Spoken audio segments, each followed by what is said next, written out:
Paraphernalia. Well, I cannot relate to this word very easily at home. I am surrounded by 3 women, my wife and 2 daughters. What can I expect other than paraphernalia whenever I have to go outside the house? As a man, it is easy for me, just walk. But not for the women. They have lots of paraphernalia to be carried. Then only they can come out. Now I wonder, I have wondered why it takes so much of time for them to come out of the house. But that is to do with paraphernalia as well. Fellow Toastmasters and guests, it's my pleasure to evaluate the odd numbered speakers, not the odds. My first speaker was Philip Orr, a guest speaker for today. What movie made you laugh until you cried? Wow. Philip was spontaneous. He immediately responded. He knew the answer immediately. He started describing. He gave his personal experience and he used some gestures. He was very composed. He was a bit soft, but still it was audible. Perhaps Philip can fill in a bit more time or put some energy so that it comes louder. But otherwise, as a guest speaker, he answered the question that was great. Our second speaker, or the third speaker, is Christian Brockman. Would you rather live for a week in the past or in the future, and why?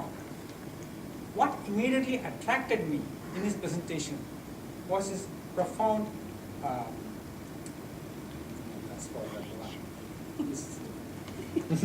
he had an answer. He immediately compared between past and present, and he gave the analogy, and through the analogy he brought out his answer. That was a very clever way to analyze the topic. For table topics, it's an excellent strategy. Pros and cons. What is good, what is bad. How it was in the past, how it is in the future. These kind of analogies will give you the matter to talk about this topic and express yourself. That was great. He used gestures as well. Because Christian is a little bit more experienced speaker, I would like to see him come to the front and then deliver the speech as a way of improving his self-confidence in giving speeches. Our next speaker, Ghulam Rabbani. Wow. Where would you choose to live? You have to leave this country, and why? This is where I wanted to say that his opening statement, it was very profound. He said, like the American Martin King Luther, everybody has a right to dream, to live in the dream country. Wow, that was great. Profound statements like this, they always add impact to the speech. And he just spontaneously got it. He didn't even think about it. It was great. It came out very well. And he also expressed what his preference is, and he gave the reasons. But when he spoke, there was glee, there was excitement. Well, I would like to live in New York. And that was very, very, what I can say, it just spreads. It's very infectious, that kind of excitement when it comes to the speech. That was great. Point for improvement.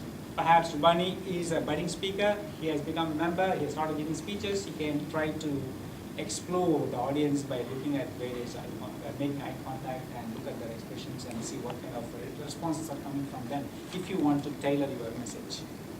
And our last speaker, Angela, tell us about the best book that you have ever read and why it is the best book. Angela had an answer that she reads more than 50 books. That was the answer she came out with. She smiled plenty. There was plenty of smiling. She was very composed, but she could not choose immediately. Perhaps you said about one book? Did you mention it wasn't appropriate for most of this audience. She had her own thoughts, but she managed the situation very well. She was able to express. She was confident, and she had some matter to put in for the time. She expressed her opinion. Sometimes the hands were clasped. That is expected for any of us when we are taken by surprise. We tend to keep clasped. That's one point we can all think about improving ourselves.